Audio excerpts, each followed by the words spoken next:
So today I spoke with Sue, and Sue is a dog behaviorist. And it was a really great conversation. And anybody, even if you're not into dogs really, it was a fascinating conversation. And we got into the differences of dog trainers and dog behaviorists, and actually how the two interlock together and how they're very entwined in what they do. So the differences are very nuanced and subtle, but actually quite important. And it was wonderful to have Sue's perspective on certain behaviors and with people and expectations. And actually, it was very interesting how Sue got into it herself. I really enjoyed it, and I hope you enjoy this episode of the David Watson podcast.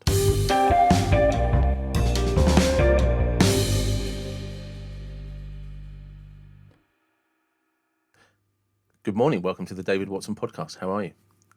I'm good, thank you. Good morning. Excellent. And again, thank you very much for coming on. So just to give people some reference, you were introduced to me by Lindsay. She did the emails introductions. So thank you very much for that, Lindsay. And could you explain to people what you do? I'm a qualified dog behaviorist. I started my business less than 12 months ago, just coming up for 12 months now. So I started studying dogs about 7 years ago when I got my first dog. I train puppies, and I speak to people about dog behavior and try and correct any issues that people have with their dogs. Excuse me. And I'm also doing some other study with regard to that. I'm particularly interested in canine nutrition and also physiology of the dog. So I tend to do quite a lot of study on musculoskeletal stuff with regards to dogs and the association between pain and behavior, because it's a massive thing. A lot of people think that dog behavior is purely down to their psychology, and a lot of the time it's more down to pain issues. Okay, so what dogs do you have at the moment yourself? I have 4 dogs. I have 2 French bulldogs, Very Vinny nice. and Flo. Yeah, and they were my first dogs. And then more recently, 2 years ago, I got Aiden, who is a pointer cross from a Greek rescue shelter, Sandy Strays. He's coming up 3, and then he's coming up 4 actually. And then Inca came a year ago. She's from the same Greek shelter. She's what's called a Coconi. So she's like a little lapdog. She's the smallest out of the 4. And was there any, with the French Bulldogs, was there any particular reason for choosing that breed that you knew of at the time? Or just... No, it was a complete accident. And actually, Vinny, who's the eldest, who's nearly 7, it was almost kind of a gift. I know, you don't condone gifting dogs, but what had happened back along, and this is really why I'd started getting interested in dog behaviour, is me and my partner bought a house about 8 years ago, and I was working from home. I'd started working with him in his business, and so I was at home a lot on my own. My daughter was at school all day, and so I thought, we live kind of near the New Forest. It would be nice to get a dog so I can get out and do some walks and stuff. So anyway, we looked at some rescue dogs. I kind of wanted a Dachshund. My partner wanted an Alsatian, and so I'm interested in how this now comes about. Yeah, I know. And so he won, and so I started. I think it was either we get a big dog or we don't get one at all. So I kind of went down the big dog route. Anyway, we got this gorgeous German Shepherd, 5-year-old German Shepherd from a rescue in the south of England, not too far away. And we're told that she was a little bit funny with other dogs occasionally. And it transpired that it wasn't very occasional, and she hated every dog. Wow. And it meant that going out for walks was just horrendous. And it was kind of my first taste of what it's like to own a reactive dog, a troublesome dog. Everybody gets a dog and thinks that has this preconceived idea of what their dog's going to look like and what it's going to behave like, and they're going to go on walks and it's going to sit on the settee or not on the settee, if that's the case in your house, and it's not going to go upstairs and it's going to go to the toilet in the garden, and everybody's going to be really happy, and it's just going to do what it's told all the time. And I kind of believe that too, I think. And but Ruby was amazing dog in the house, just really lovely, and not a problem at all. But as soon as you put her on a lead and took her outside, she turned into this absolute whirlwind. And several reasons for that, but reasons that we never really know. She'd had 3 homes previously. That should have rung the alarm bells to start Yeah. with, but I trusted the shelter and what they were saying to me. So I had a, cut a long story short, I had her for 11, 12 weeks, by which time I was emotionally wrecked. Actually, it's amazing what It's very what stressful. impact that kind of thing can have. Yeah, and I didn't understand that. She was really my first dog, and actually, it broke me to give her back. But the fact was, I wasn't able to look after her. I'd phoned several behaviorists. Nobody really wanted to come near her. Nobody really wanted to get involved. Nobody really gave me any proper information. That's a shame. Yeah, and so it kind of put me off the whole dog thing. And it was about a year later that there was 2 litters of French bulldogs at the yard where we had our business. And yeah, my partner came home one day and just said, "Oh, you've got to see these dogs. They're so cool. Oh, they're really lovely." Not really. I wasn't really thinking about getting another dog at that point. And then we went to see them, and then Vinny basically just ambled over from the rest of this the mad litter of French bulldogs, ambled over and sat on my foot and promptly weed on it, and looked at me with Done his, deal. yeah, with his little ears, which weren't up. Yeah. That are obviously, so his ears are flat. He just looked so kind of dejected and like, "Just take me home. It's mad here, and I can't cope." And look, and my ears don't even go up. So it was almost a pity dog. Yeah, it was really, yeah. And so I looked at him, and I kind of like resonated with. He was like, my life encapsulated at that point. I think I was just like, mate, really. And then my partner said, which one do you want? So there you go. That's how we got Vinny. And then I got Flo a year later, who's also a Frenchie, for company for Vinny. I don't think he's ever forgiven me, because she's the most rambunctious, bossy, opinionated bulldog. Yeah. Does he look at you sometimes and say, "Look, do you remember when I sat on your foot? I thought we had a deal then." Yeah. Yeah, I mean, it was quite funny, because after about 3 days, Vinny had this look of, when's she going home again? This little 12-week-old puppy running around, jumping on his head, and what he put up with is astonishing. But they're literally like Bonnie and Clyde now. They're just like a little married couple. That's good. So, what drew you to the 2 dogs from the Greek rescue? So Zante Strays came about. Here we go. Okay. I worked in Zakynthos in Zante in 1997. I actually started holidaying on the island.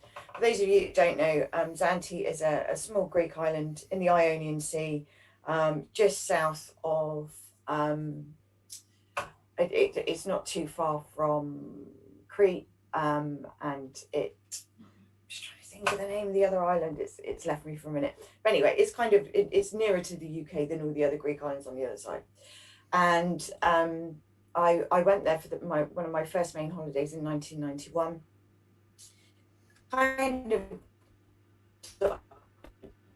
went back pretty much every year, because it's such a nice little place. In 1997, I decided that I was going to have a break from my career and go and interview for Thomas Cook to be a holiday rep, partly for a bit of a laugh, and partly because I just thought it'd be nice, because I'd never done a gap year. I didn't go to university. I'd literally left school at 15 and bang straight into a career, really.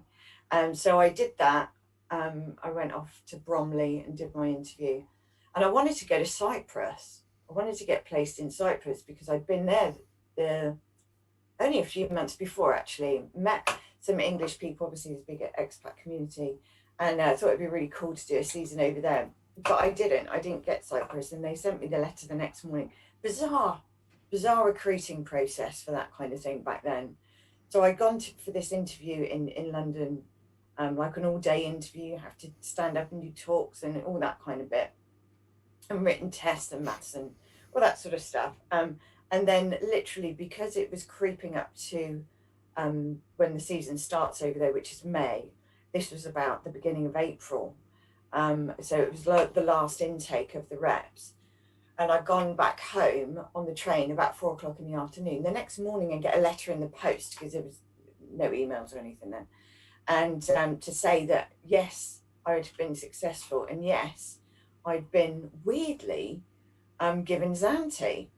And they didn't even know about, the fact that, I'd been there for a few times. I really like the island. So anyway, so that's how that started. So I did a season. I lived over there in 97, and then literally went back every year after that, pretty much without fail. But by then I'd made new friends, the hoteliers who I was working with and all the rest of it. I actually got married over there in 2003.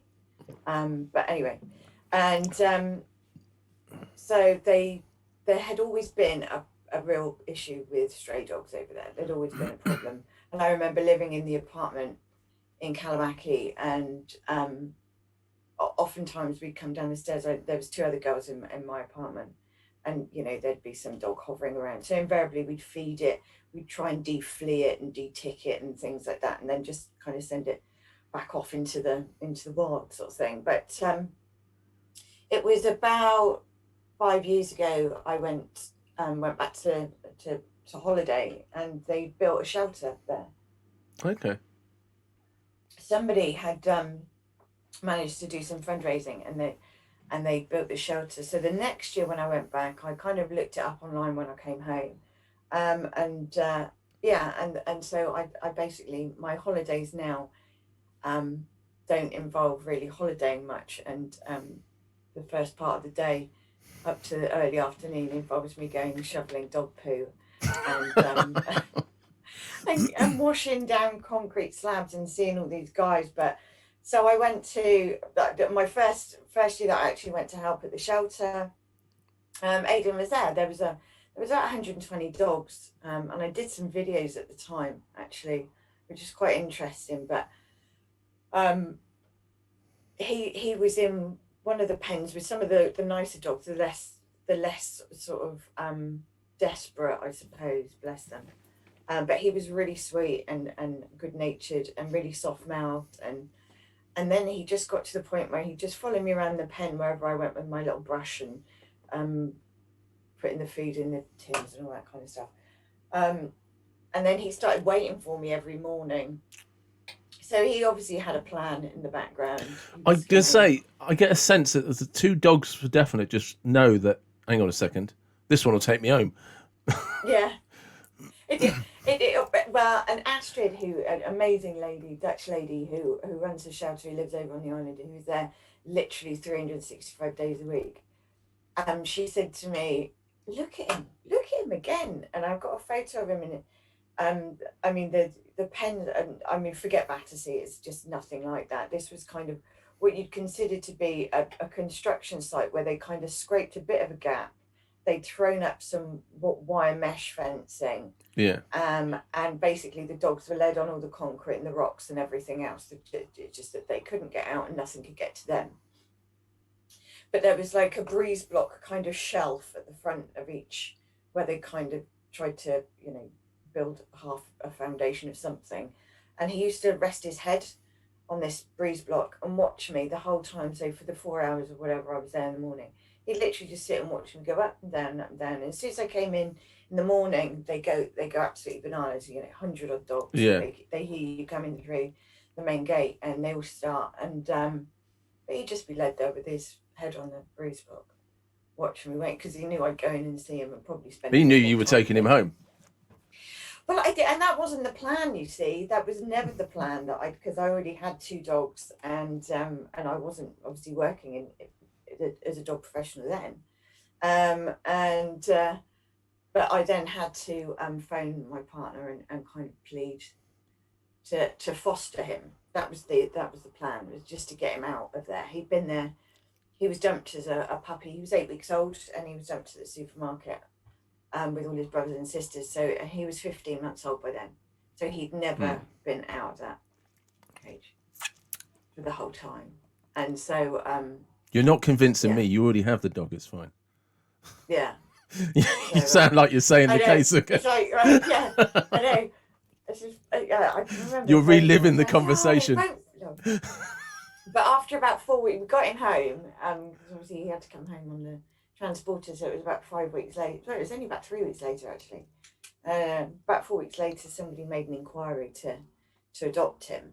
By which time it was just No. no, no, it wasn't going anywhere. So, and he follows me everywhere now. Oh, that's Absolutely good. everywhere still. That's good. That's good. And the last dog, the Rinky Dink, Inca, yeah, she was thrown in through the gates when they were cleaning one morning. And they kind of turned around and just like, there's an extra dog. And she's tiny. They thought she was a puppy, but it was just a breed. She's just little. And that was basically more down to her size than anything else, because I saw her. One of the girls sent me a photo, and I thought, oh, she's only little. I could kind of, just you could kind of smuggle squeeze her her in. Nobody would know. That was my thinking. I was thinking, well, if I put her under the stairs just Yeah. temporarily, then it's quite possible my partner wouldn't even see or realise. And there's No, no but harm. she's- She's not taking up any room. Too small to eat a lot. She doesn't eat a lot, so, and she's just delightful. She's just the loveliest It little made dog. perfect sense to take her. Yeah, absolutely. Yeah. No more though. I don't believe you. I think you're probably serious, but I could see a moment when it would happen. You know what I mean? Yeah. There's been moments, yeah. I believe you're Yeah. sincere. I believe that you actually genuinely like, no, right now, this minute, no more dogs. But one could turn up and you'd be like, you would find a way to elevate the reasons upwards. Yeah, that's the trouble. But yeah, I mean, no, 4 dogs is It's a lot. people say, oh, it's only one more. You don't really notice the difference. When you get to 4, trust me, you know it's the difference. Yeah, one time we had 3 dogs and 2 cats, and everything's just under your feet. Even if they all get on well, Yeah. it's like, it's too much. It gets too much, sort of thing. Yeah. So- it is. It's hard work. So, how did you then decide to become how do you become a dog behaviorist? Well, there's many different qualifications, and the dog profession is still largely unregulated. So there's various different levels of qualifications and things that you can do. So I've actually got an advanced diploma with the British College of Canine Studies. I also have done several sort of side things with that, including dog law, which is another area that I'm quite interested in. So I have a certificate in that, but I'm ongoing studying. At the moment, I'm ongoing study period. So I'm doing a canine nutrition master's course with a lady called Linda Case in the States, who's amazing. But you can have things like degrees in applied animal behaviour and there's all sorts of different things depending on what you want to do. So for me, it was just like I studied for a year to get this advanced diploma, whilst reading millions of other books and stuff like that. But I think it depends kind of what angle you're going to go at it with. So I mean, people sort of refer to me sometimes as a trainer. Essentially, I'm not. That's not why I went into the dog profession. Let yourself. I just say, I could say I just heard one of them. Yeah, That's perfect. That's right on cue. Yeah. And there's Flo as well, and she snores. So if she starts, I might have to. I have a staffy, and she can snore, even when she looks awake. You're just like, yeah. Yeah, That's just weird. yeah, You know. yeah. Flo is the loudest sleeper on the planet. So yeah, so there's quite a lot of ways of going into it. So my thing, I think, really is looking at the relationship between the owner and the dog is predominantly a thing for me. Also the pain relationship, but Yeah. also the nutrition side of it as well. So I'll look at the behavior, and I do train, and I do puppy classes and things like that. But there's certain elements that I potentially wouldn't get involved in. So high level reactivity and stuff like that. I think when you're in an unregulated profession, it's very important to know Yeah. where you're at, and be really transparent with people and be really honest. And so there's obviously a lot of people that don't do that, and there's a lot of frustration with that, particularly with dog, you know, dog business owners that have built up a really good reputation and that kind of thing, because there's still that big divide between force-free training, and the punishment element, shock collars, prong collars, all that kind of thing, which is still used. I mean, unbelievably, but they're still used for So training purposes. just, I'm aware of shock collars, Hmm. and I have no skin in the game for this, obviously. So it is. Sure. I've heard good cases for them. I've heard good cases against them. Do you know what I mean? Uh-huh. So from my zero experience, because I have Uh-huh. no experience in this, I think a lot of that for me would come down to how are you using it, why are you using it, and at what level are you using it. Do you know what I mean? Uh-huh. As opposed to Yes. they're singly a bad thing that shouldn't be used. It's, but I've heard arguments. So where do you sit with that? As somebody that has probably got a lot more experience than most people. Well, from I mean, when we say experience, again, let's put it into context. I mean, I've been running my business a year. I've never worked with anybody to this point that has used any of those things historically. I have been in consultation with clients that have been advised by other behaviorists Yeah, to use a prong collar, and shock collars. Um, but I think I tend to go down the probably one of the most sensible statements that was said, and something that I believe in. I went to a seminar with School of Canine Science last year, and Jo Rosie Haffenden, who is one of the most prolific dog trainers in the country. She's amazing. She did programs on Channel 4, and she's very high profile. She's been expert witness in court trials and things like that, mm. which is another area that I'm really interested in.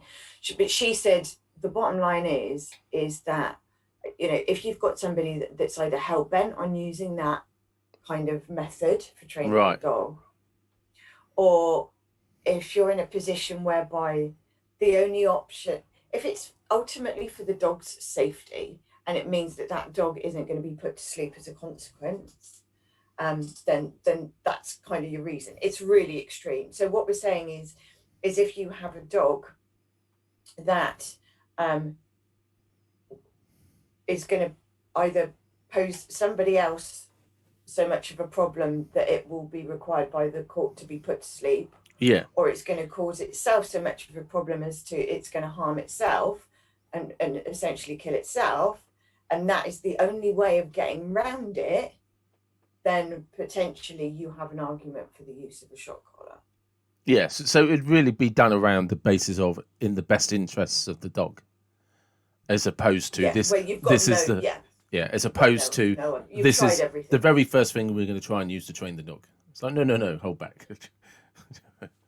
Yeah, yeah, exactly that, because that's the thing. These kind of and it's. I mean, it's not. Is it? It's not an easy fix for many reasons, but one of them being the damage that it does to the relationship between you and the dog. Yeah, yeah. I mean, it's like I said. I have no personal experience. I have no personal Mm, experience of either. mm, I've seen what I would call valid arguments towards shock collars. You Mm. know, from the point of the view, the trainer that's using them is like, no, these are a short term thing to correct a behavior or implement a behavior. You know, typically it's a boundary thing or something like that, or a reaction thing. Mm. I've never looked or seen that I'm aware of any valid argument for a prong collar. Do you know what I mean? No. They just look horrible, and Mm-hmm. you know, and yeah, and I'm going to stay away from that because I don't have any personal experience of Yeah. either, and I don't Yeah. want to appear to be advocating for something I don't have any personal experience of. Yeah. But one of the things, because I've seen this rising up through the on social media and stuff. Mm. So where are you then with things like the raw meat diet that's gaining some popularity? um, a raw meat diet is great if that's what you want to feed your dog. As far as and again, there's a caveat here. I'm not a qualified nutritionist at this No, point. So this is like I go literally by just for opinion. Do you know what I mean? Because from personal experience, which is what I can go by. Raw diet is great. However, there are certain drawbacks to it. So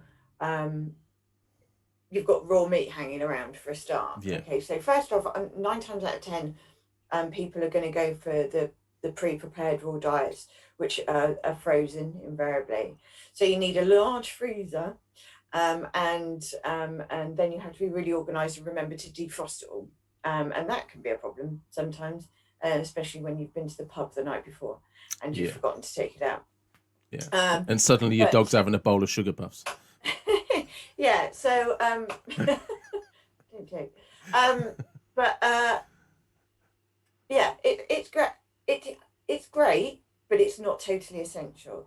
There is this kind of battle between um the raw diet and the tins and the kibble and the all this, that, and the other. What I would say is that um I think you should be feeding your dog the best diet that you can afford. Yes. You can, and that's really all you can ask.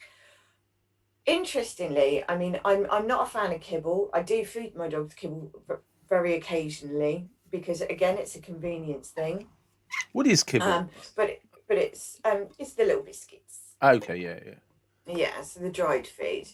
But it tends to be like a freeze dried raw preparation that I feed them. Um, and I certainly wouldn't feed them anything that was different colours because that's kind of Yeah. food marketing companies have really got it going on. Dog Yeah. food marketing is one of the most spectacularly um I it's think, like you just said, though, strange. unregulated. Yeah, it's unregulated, but I mean, So we can sell you any idea we want and that's tell you. it because it plays on emotion, doesn't It it? And does, yeah, dogs, yeah. dogs are very emotive, and And dog owners are the most passionate people going. yeah, absolutely. So exactly. So it's one of those things that it's quite easy to sort of argue the toss. But yeah, no. So with the raw and the kibble, there was a big study done a few years back, in Norway, and this is something that I often tell my clients, and it was found that currently in the UK, 50% of dogs will die from cancer. That's 1 in 2 dogs. And it was found that dogs fed on a kibble diet, on a dry food diet, if you replaced 3 of their meals with 25%, so if you took 25% out of that meal of the kibble and replaced it with fresh food, so whether that's things like fruit or leafy vegetables, just general, just fresh food that you and I would normally eat.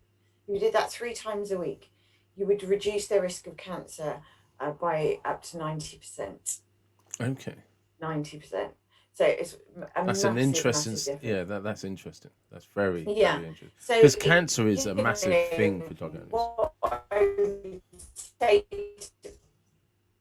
Sorry. yeah, yeah, it's huge, and so people, if you're feeding a dog dry feed, then I just say, give them some, fresh scraps of whatever you're having, as long as it's not really processed and, that kind of thing. Just chuck a bit of your food in with it as well. Just be mindful of the the calories and stuff, and that's already a better diet. It doesn't have to be raw. There's people that are, that are raw mad, and I had somebody mention to me yesterday that I shouldn't cook the meat that I'm giving my dogs. So I actually cook Yeah. for my dogs as I would myself. But I think you made Um, a brilliant point. Do the best you can with what you can afford. yeah, yeah, Do you know what I mean? And that's what that's probably the most sensible way. Because there's lots of very loving, responsible owners out there, and we all have different budgets. yeah, Yeah. absolutely, absolutely. And there's a vast scale, and I would argue that a dog that's got a good life and given plenty of love and affection, spends a lot of time with its owners, goes out for lovely walks, gets to play games in the garden and hide and seek and things like that, is more important than you know worrying about having the highest grade raw diet and Yeah. being sat eating steak and chicken every night. It's quality of life, and all things in context and perspective. Because I do think I agree completely, actually. Because one of the things, and this has been a conversation for us recently, as we've had dogs all our life, Hmm. and our last. So we have Molly now, but she's actually, I think she's about 8 or 9 years old, and we got her in August. She was a rescue because sadly her owner died, and the happiest you ever see her is when she's walking or sleeping. You know what I mean? Yeah, And I think people underestimate, and it doesn't have to be running around the field for hours on end. no, You can just no take them out, stimulate their brain. yeah, It's what they want. You know. yeah, yeah. Scent work and chews and different things. They're clever little things, and they want variety. And if they get that, then they're happier as a consequence. There's a lot more focus on dog enrichment now, which is just doing basic things with them. Training your dog, teaching them to do a high five or a middle, Yeah, or something like that. They don't have to go to agility classes every week. You don't have to sign up for a flyball membership. It doesn't have to be like that. Just setting aside little portions of time to spend with them.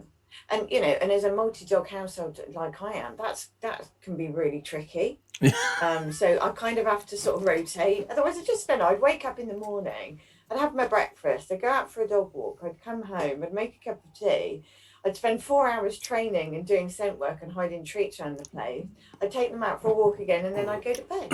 yeah. So but That's responsible dog ownership right there in a sentence. yeah, it's like, yeah, and I live in a cardboard box. Yeah, Yeah, that's right. Yeah. A little sign saying four yeah, dogs. Please be yeah. generous. This is what happens. Yeah, You know. yeah. This is what happens when you go mad at the rescue. Yeah. I can see you ended up with another dog. I really can. It's just Don't say it. the thing is though, I can see you smiling, so I know in the back of your head you're like, don't say it, but yes, I really want that. I really do want that. Um, It's really hard. It's really hard because you can help, but again, you have to put it into context. It's like I could take another dog, but then I'm also running my own business. I have an 18-year-old daughter. I have four dogs already. So kind of something. How do you make all that work? Really? it's not me you need to convince. It's your partner. It's right. Yeah. It Well, always sounds like a rehearsed speech. I'm actually yeah I'm actually I live I'm an individual now, so I don't even have that to worry about. Okay.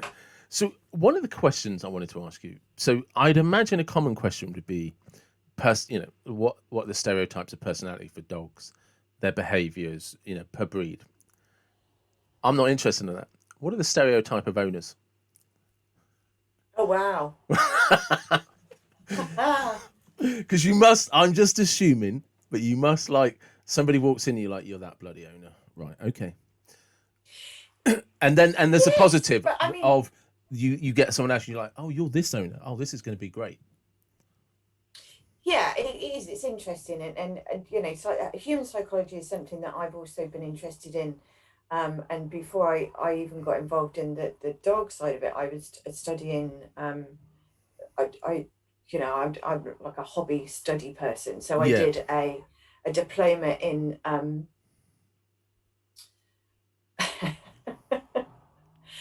criminal psychology profiling.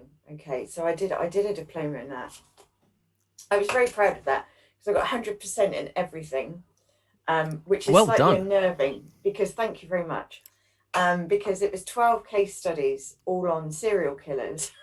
So the fact that I can I can tune into that and be academically brilliant when it comes to things like that is a little bit disturbing. I, I appreciate. yeah, sorry, because that must, to be that astute at criminal serial killers must by definition determine that you could potentially be a serial It would killer. say so.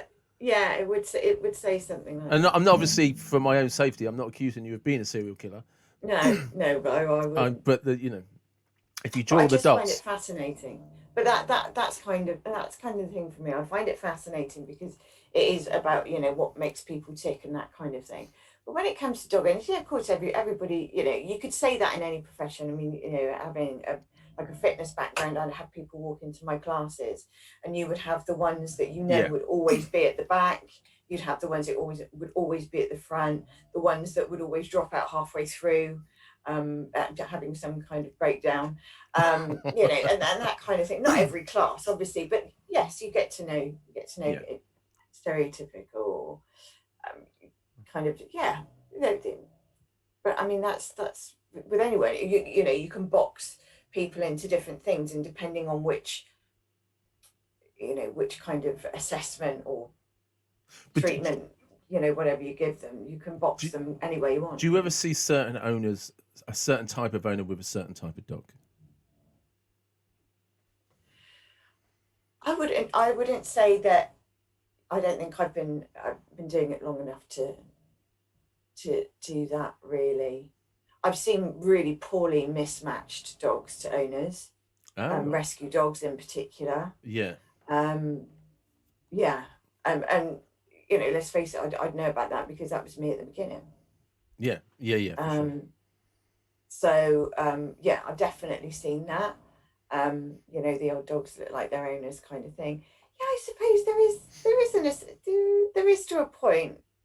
I don't know sometimes whether the dogs look like their owners and that kind of taking that analogy, or whether it's and which seems to be more sensible is that the owner rubs off on that dog to a point, Yeah, and vice versa.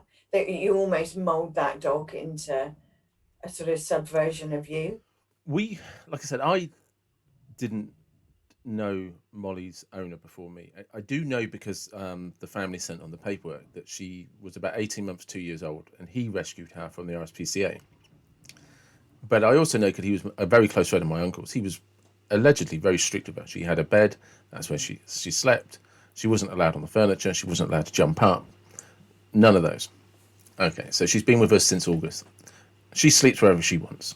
She goes wherever she wants. She sleeps on my bed at night. And it just can't be the same. It's just like, how did you live with this guy for 6 years, but Yeah, you come to our house, and you are just a different dog who just, people say that. Yeah, do you know what I mean? And look, there's, if you ever saw Molly, it's just like, yeah, she's the happiest dog around. But it is just yeah, like, but when I first ever, because we looked after her for a month while he was in hospital back at just as lockdown began, actually, the first lockdown, and she was the happiest dog I'd ever seen. But for whatever reason, her and I made a great connection. Um, yeah. and then, like I said, sadly, her owner died, so the family then got in touch and said, could you actually have her on a full time basis? And but she is the complete opposite of what everyone said her life was like. And I just, Really. yeah, you completely. But again, weirdly, I was always told that she wasn't good around other dogs at all, you know, and you had to be careful when walking her, stuff like that. Yeah, Not my experience whatsoever. I let off the lead. It took me a while to teach her. Not no, it was a while before I was confident with her recall. yeah, yeah, You yeah, know, um, but I don't have any problems with her with other dogs. Well, I would describe her as a reactive dog. In she seems to react however she's approached. So if the dog yeah, comes jumping up, all nice and friendly, She's the friendliest dog going. If the dog comes up with a bit of chip on its shoulder, she tends to mirror that back. Yeah. But I've not had a single issue with her, and yet everybody warned me when I took her, be really careful around other dogs because she's not good with dogs. I've not had a single problem with her once, off the lead or Dogs on the lead. pick, yeah, dogs pick up on so much of your emotion, and when I'm with clients and teaching them, particularly when you've got reactive dogs, the first thing that you need to be is okay with yourself and confident with that dog, and not feeding that dog your anxiety and that tension and that worry down the lead, literally. Yeah, And there's a wonderful lady, I've got a book on the shelf, um, called Janet Finlay, who I'm fortunate enough to actually speak to you now, and I actually am in contact. I'm in another group, and so I see her and see a lot of what she does, up close and personal now. But she's got a book called Your End of the Lead, and it kind of goes through the whole process of how you're feeding your dog that emotion, and how you, by changing your emotion, you can change your dog's emotional state as well. And it's really really true, and that's why dogs seem to be different with different people, because I do. because they So feel Karen, different around those people. yeah, because I think people don't understand that the kind of the instinct, the pack mentality with dogs, is that they feed off Hmm. the pack. Like Hmm. literally, if one dog is alert, all the others Hmm. become alert first, and then Hmm. what is the danger? Do we have a reason to be alert? Do you know what I mean? Yeah, but also when you look at, when you speak about pack mentality, I mean, that's a whole new podcast. But with We can do pack another podcast. mentality, yeah, pack mentality is you see pack mentality. I think when you in a multi-dog household, for sure, you see the interaction between the dogs, and they all just kind of find their way to fit in, because dogs aren't naturally aggressive. They don't. No, They're peacekeepers. Domestic dogs don't want to kick off just for the sake of it, and they're not that way inclined. They like an easy life. Um, but you can only associate that pack mentality to dogs. It doesn't work in the human crossing over the species in that way, because then we go into the dominance theory element, and the alpha dog and the pack leader and all that kind of thing. And that's something that you could spend hours and hours debating, but there's a lot of scientific research now that shows that dogs are not pack animals in that sense. I seen Just sorry, I seen a study on that literally was like, no, dogs hang out with their friends first and foremost. It is, yeah, and it's just yeah, like this idea that there is this pack mentality and this dominance order is yeah. complete. Well, the Well, evidence is suggestion that if dogs are free to roam, they choose their packs more. they choose. They're semi-solitary creatures, so they'll choose. You might see them hanging out with a few of them down the beach, like in Zante being a case in point. Yeah, During the day, there'll be a few of them together. In the evening, they might split off. There might be one dog that they particularly get on with, and they hang out together, or they might just hang out on their own. yeah. They're kind of not bothered. They'll do either or, given the choice. It's not something that they're particularly worried about. But all the studies with regards to dominance and pack mentality, um, we're obviously looking at wolves, Yeah, and obviously there is an ancestry, but domestic dogs are quite far removed from the wolves that were being studied historically, and also this pack mentality from the science that came out of the research was done on wolves that were actually in captivity I, originally. I think that might be So one of they the weren't, studies. not even the wolves were acting naturally. So actually, if you look at a wild pack of wolves that are actually living in the wild, wolf packs actually live as a family. There's a mum and a dad, and there's Yeah, there's the kids, and they all kind of hang out together. There's no one alpha dog. There's no one trying to nick the territory or anything like that. And so if we look at dogs in that context, then again it's a totally different thing.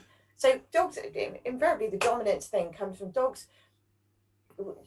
some dogs want priority over a resource. That's all it kind of boils down to. So whether that's their food, a bone, their bed, their mum and dad's bed. When you get dogs that are sort of snarly and growly because you go to move them off the bed, it's just because they really, really love that bed. Yeah. That's really comfy and it smells of you and they like it there. Thanks very much. And they're telling you that they don't want to move. It's not that they're trying to overpower you. They've got some kind of, you know, underground kind of thing going on. They're trying But to take over the world. yeah, yeah. Not every dog who wants to lie on your bed is trying to take control of the world. But it's Yeah. interesting because I think that might be the same study where somebody pointed out that the flaw in the study was you're studying wolves that don't have an option, and that Yeah. actually in I think the bit that stuck out for me is that wolves in the wild, if they're not happy, will just leave. They're not forced to stay; they want to stay, or they actually do. You get solo wolves, and they eventually, if they're not happy within the family, they meet up with other wolves and develop their own Yeah. packs. And Yeah. this whole idea that they glued to the pack is just a big myth, which then Yeah. kind of transcended down the chain of, well, what were all the other myths? You know? Yeah, it's kind of more a family environment, and like you say, they're kind of free to come and go. But also, if they find an orphan wolf, Mm. then it's quite common that they'll let him come into the family and Yeah, they'll but look it's after. much more a cooperation than a dominance. Yes, Is absolutely, kind of yeah, what good word. I took from the study. Is it's like okay, and they were saying that specific, especially with dogs in dog parks and stuff like domestic dogs, when you see them, if they're all familiar with each other playing, certain dogs just stick to each other and ignore Yeah, other dogs, and it's a personality thing. yeah, You know, the dogs. This yeah, idea that because if a dog becomes too dominant, too bullying, all the other dogs will ignore it and will actually kind of, if anything, yeah. They'll stick just choose together. not to interact. Yeah, and will, if anything, stick together to kind of keep that dog at a distance. It's like, no, if you come over, mate, we're all going to have a go at you. And Yeah. it was the complete opposite of what everybody had been taught. Like, that if the big bruiser Mm-hmm. turned up, right, I'm in charge, you're all going to worship me. And it's just, no, it didn't Yeah. work like that at all. It was a very cooperative sort of society where everyone Yeah. had to kind of toe a line, but Yeah. the lines weren't what we all thought they were. The lines were really, No, no, that's it. And there's leave us not like a alone. hierarchy. Yeah, No. everybody kind of just selects who the some of the dogs want to be seen as slightly superior, and there's other dogs that couldn't give a monkeys and just Yeah, like it just carry was. on. Yeah, it seemed to be the take from the latest studies that I've seen is if a dog tries to be over dominant, all the other dogs will just ignore it. You know, Yeah, and actually, the only time you had dominance displays is if one dog kind of didn't have any manners, and then maybe a more aggressive dog would put it in its place. You know. yeah, but and normally, like I say, that's due to resources. That's because Yeah, one dog and that could even be wants to play with another dog. Has decided, yeah. and wants the other dog to Mm. go away as a consequence. So yeah, But it's like you said. I mean, a few minutes ago. No, domestic dogs have zero interest in violence. It's not their no, nature at all. So, no. so for anybody who is listening to this and they're thinking of getting a dog, Mm-hmm. right? What would your advice be? Um, First of all, think about the sort of dog that you want to get and why you want to get that dog. So there's lots of different reasons you know why you choose a certain type of dog, but um, I I wouldn't let it be just because um, Joe and Dave down the road have got one and it seems really nice. Because there seems to be a propensity for that kind of thing with people that particularly haven't owned a dog before to see somebody else's dog and think, oh, that seems nice, and in the same kind of you might have the same kind of family environment and that kind of thing. But you have to remember that all dogs are different Yeah, regardless of the breed. And all dogs, depending on which breeder they come from, their bloodline, and all that kind of thing, but also how they're treated once they obviously leave the mother, and again the environment they're brought up in. So no two dogs are the same. So you need to think about things like how big that dog's going to get, how often you're going to be able to exercise the dog, how much time you're going to be spending at home with the dog, um, and then moving on from that, do you want a puppy? Do you want to go through that process of training, house training, the sleepless nights that come with it at the beginning, and the zoomies and the adolescent stage and all the rest of it, or would you be happy to take on a dog that was a little bit older, in which case, would you look at a rescue dog? Would you look at a rescue dog over here? Would you look at a rescue dog from a shelter abroad? Would you be able to take a senior dog? There's so many older dogs in shelters that are beautiful, ready-made, Mm. toilet trained, beautifully mannered, don't need a lot of exercise, just happy to just sit and watch the world go by and go out for a prod for a couple of times a day and that kind of thing. And things like whether they shed hair or whether they don't, are kind of, neither here nor there. And a lot of the breeds that have been bred to not shed hair, because they've been so overbred now already, they just shed hair. Yeah. So, there's things on that you can't rely on. But if you have a specific breed that you want, go through the kennel club. Don't look up on Facebook. Don't look it up in newspapers. Don't do any of that. Go to the kennel club.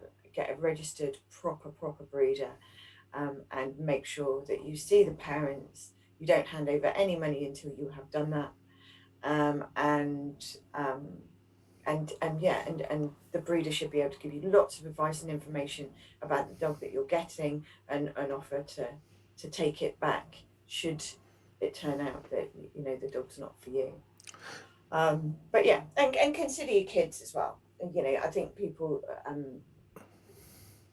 think that getting a dog is a great thing for a kid, and it is. It's an amazing thing, but it also needs to be really heavily supervised from the off. And if you have young children and you're thinking about getting a puppy, um, you have to be really, really careful about how those two things interact, so that it can be the situation where you're going to get a puppy into a home with younger children, and the children really love it to start off with, but when the puppies are like really bitey and chasing them around and that kind of thing, then that almost destroys the relationship that they have, and then the kids don't want anything to do with the dog. Those In needle fact, they fine hate the teeth dog. that they have as puppies. Yes. So yeah, so just think about the whole thing, and if you're not sure you want some advice, then speak to somebody like myself. Speak to a dog trainer or a dog behaviorist. A lot of people will be happy to speak to you. I certainly, as part of the course, give 30-minute free consultations to people, and I'm more than happy to discuss the whys and wherefores. So what specifically, if there is a specific difference between a dog trainer and a dog behaviorist? The, the two are invariably intertwined, and I Yeah. think the to be a good dog behaviorist, you need to um, obviously understand the mechanics of training and be able to train a dog to a decent standard yourself. Yeah. As a trainer, just as part of your qualifications, invariably you're going to be looking at a certain amount of the psychology and of the dog. That's kind of a given. So the two are quite blurred. I think it's just down to um, some people want to work with dogs and be out and training, and be in the fields and just interacting with dogs all day long, and which is great. And then I see myself, like I say, as a dog behaviorist, so I spend more time analyzing things, picking out bits of behavior from a dog, and then looking at ways that we can alter that behavior, um, whether that's with food, whether that's with a change in medication, whether that's with owner handling issues, or whether that's by training the dog. And then looking at the element of training, it might be that I would then refer the owner on to another trainer to do that specific kind of training work.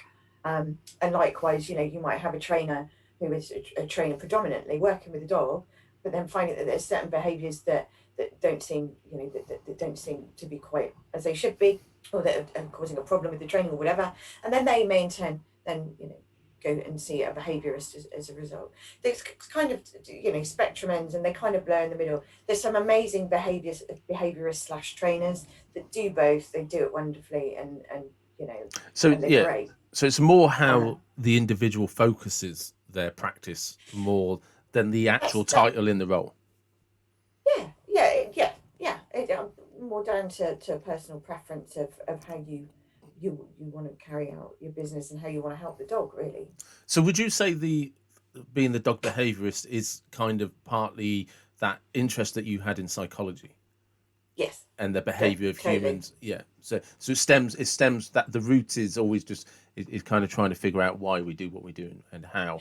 Yeah, and And the relationship between the guardian and the dog, that's for me, that's such a key thing, because back along, I was kind of known as the mad dog woman of my village because I had these two Frenchies, and you can imagine what it's like now. But yeah, um, they used to say, "Oh, they're so well behaved," and when I got all four of them out on leads, a lot of people sort of say, "Oh God, they're so good," and that they haven't had a lot of formal training. It's purely down to, I kind of worked it out. It's just down to how I am with them, how I interact with them, yeah, how I've looked after them. They've had routine, they've had, and so it's all those kind of base things that I spend a lot of my time focusing on with my clients, and how, and it's fascinating to see how a lot of the time, not all the time, you can't do this with every behavior, but a lot of the time, just by making a few tweaks to daily routines and little nuances and bits and pieces, that in a short space of time they see the differences in their dog as a consequence. So yeah, so that's kind of, and so the human psychology side of it's really important, because especially when you're training dogs as well, because you're training the owners, you're training yeah, the guardians to train the dogs, so you have to have that understanding of how people think, and how different people yeah. I think think. differently. I mean, it's only a personal opinion. I think a lot of people underestimate how much feedback the dog wants from you. Do you know Hmm. what I mean? Like, like if Yeah. you're the caregiver to the dog, you feed the dog, you provide shelter, you provide exercise. The Hmm. dog is constantly going to be okay. What's the plan? Do you know what I mean? The dog doesn't have to do anything for itself, so it wants to know what your plan is, so it can kind of respond to that. You Well, know? yeah, I mean, I look at it from the kind of cynical perspective, and they're basically prisoners. Yeah. We No, they we are. take them in. They're animals, and we put them on a lead, and we walk them round. We tell them when they can go to the toilet, when they can eat, when they can drink, when they can go in the car, when they can go for a walk, when they, Yeah. we dictate everything they do, to the nth degree sometimes. And so, as part of that, we also need to remember that there's the good stuff that they need as well. A dog's life needs to be fun at the end of the day. Yeah. Once dogs are having fun, you can train them to do most things. Do you come across any common misconceptions when people come to you? Common misconceptions. Yeah. Either with dog Oh, training, dog ownership, dog breeds, uh, dog personalities. Is there oh something that God, always yeah. that like, oh yeah, yeah, no, I get asked that a lot, or they thought this a lot. Oh God, yeah. There's probably loads, but you put me on the spot. So things like dogs can see in the dark. They can't. Dogs. I didn't know that. I honestly thought they had fairly good sight in the dark. I did. Yeah, no, they're not. They're not. They've got good vision, but it's not. They at dawn and twilight they can see things a lot better than we would be able to. But they can't actually see in Pitch the black dark. is still So, pitch black. Yeah. Okay. there's an element of color blindness. So they can only pick out certain colors. So if you throw a red ball into the grass, they won't necessarily be able to see it. It's shades of grey to them, so they Okay. can see things like and like yellows and yellowy greens, and some colors on the blue spectrum as well, like indigo and that kind of thing. Um, one of the most common things that I hear is that my dog's being stubborn. You just don't really do it. I tell it he's just being stubborn. And dogs can't really be stubborn. If a dog is being stubborn, quotes, Yeah. are you not doing what you want it to do? It's because you haven't. it doesn't have the motivation to do the thing that you want it to do. It would rather be doing the thing that it's already doing. So you have to change that. You have to change that thing. So it's like with recall, Yeah. you have to change that perception for the dog. It's like, actually, it's much better over here because I've got, and list of things. So it's changing that paradigm. Mm. But yeah, being stubborn is a very common one. So, what advice would you give for people for recalling their dogs? To train recall? Well, like I just said, for recall, the, the motivation has to be there for the dog to come back to you. So first of all, for any kind of training, when you get a dog to do anything that it wouldn't ordinarily do, you have to find out what that motivator is. So whether that's food, and if it's food, if they're very food orientated, what's their favorite type of food? If you're talking, because there's different grades of recall. I mean, recall is recall. Yes, you call the dog back and it comes to you. But as everybody knows, you can call a dog back in the garden and it will come back to you straight away. You can go out into the forest and they'll see some deer and you call the dog back and it's crickets. There's nothing going on. The famous Renton you're on video. your own. Yeah, yeah. It's like see ya. So you have to find out what the food it is. So for that, it might be chicken, it might be cheese, it might be ham. You can do little treat tests to find out what food they like over and above other stuff. A little story for that. I had my first puppy class that I held was in a vet's, and the guy that came in, and there was a guy that came in with a beautiful lab cross, black shiny gun dog, had a real manly name, and a really great guy, really nice owner. And we were doing treat tests, and it turned out that his dog over it was roast chicken, sausage, and cheese preferred carrot. His food of choice was steamed carrot. This guy was mortified. I could, yeah. Mortified. It's like, if he prefers carrot, this is cool. It's cheaper. Yeah. But yeah, so that was quite funny. But yeah, so you need to kind of get, and then you need to progress with, don't go out into the middle of the forest and try and call your dog back from 20 meters, because it's not good. It's a gradual process. You need to build it up.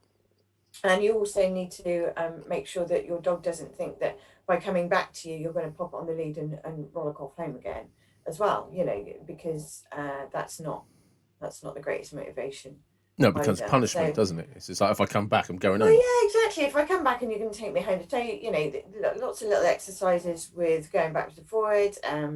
You can use food, you can use toys, but you get them really excited about the toy. You could use a flirt pole to get that recall going backwards and forwards, and then start adding on the distance and the distraction and the duration. Okay. And Gradual. Just conscious of time. Mm-hmm. What reasons would be good reasons for somebody to come to see you? If they're at a point where their dog's behaviour is of concern to them, whether they think that anyone in their household is unsafe as a result of their dog's behaviour, or anyone in the public is unsafe as a result of their dog's behaviour, or if their dog's behaviour is causing them any stress or anxiety, or is basically making them unhappy, Okay. and that their emotional state is altering as a result of their dog's behaviour, then that's as good a reason as any. Because a lot of the time, a dog's behaviour can be changed for the better quite quickly. Yeah. But the longer you leave it, invariably the worse it will get. So yeah. Because you said if people get in touch with you, they can. You're happy to talk to anybody. Sort of. Yeah, I provide half an hour free consultation. Yeah. So yeah, if anybody emails me or sends me a text or whatever, I can send them a link and they can book in on my diary for a call. Okay, and then so once they've booked it, they've had the half-hour consultation, they realise they need some kind of one-to-one input, so to speak. What would then carry on from that? What happens? How do you introduce yourself to the dog? How do you? Okay, so depending on obviously what the behaviour was, I tend to operate. I run programs. It's very difficult to diagnose and fix a dog in one session. Yeah. And equally, if you go from a session, bounce from session to session, um, it invariably gets disjointed. It gets protracted, and it just makes everything take longer than it needs to. So invariably, I will put together a program over a period of time. It could be 6 weeks, 8 weeks, 10 weeks, 12 weeks, whatever, depending on what the behavior issue is. And then the first session will be, I will either, obviously COVID allowing, will either go and visit the dog in the house with the rest of the family, preferably, to introduce myself, and then just to do some obs on the dog and watch the dog, watch how the family interact with the dog, go through lots of different questions about routine and diet and that kind of thing. And then after that, there's lots of different ways of doing, doing dog behaviour programs now, and obviously virtually is one of them, and it's something that I'm certainly moving towards now. Over the course of the past year, obviously it's been something that kind Just of we've crazy. had to do. Yeah. But it works really well. So it'd be a combination of Zoom meetings. I have a school which I upload different teaching modules onto for clients depending on what they need to learn. So it's all pre-recorded stuff, like presentations with me narrating it and going through different things, teaching them that way. Video analysis, so the owner's taking videos of their dogs doing the things that I've asked them to do, or just doing some observations and things that they're concerned about. And that's great because I can put them on the computer, I can slow-mo them, I can literally pick things apart, particularly with regards to how the dog's moving, body language of the dog and that kind of thing. And then obviously, good old calls and FaceTime and that kind of thing in between as well if it's needed. So, Okay. but yeah, so that's kind of what it looks like working with a dog behaviourist. It Okay. can be one-to-one stuff, Yeah. but a lot of it can be done virtually as well. So you don't. I have a client in Scotland. So. Oh wow. So okay. So so literally anybody around the world, if they have access to the internet, Yeah. can. Yeah. Oh, that's brilliant. And as we wrap this up, I'll make sure afterwards that you and I have a conversation to make sure all the links, and I've got all the links, and I'll put them attached to everything so people can find you. And Thank you. no, you're very welcome. That's probably a great place to wrap up. Thank you very much. Thank you. You're welcome.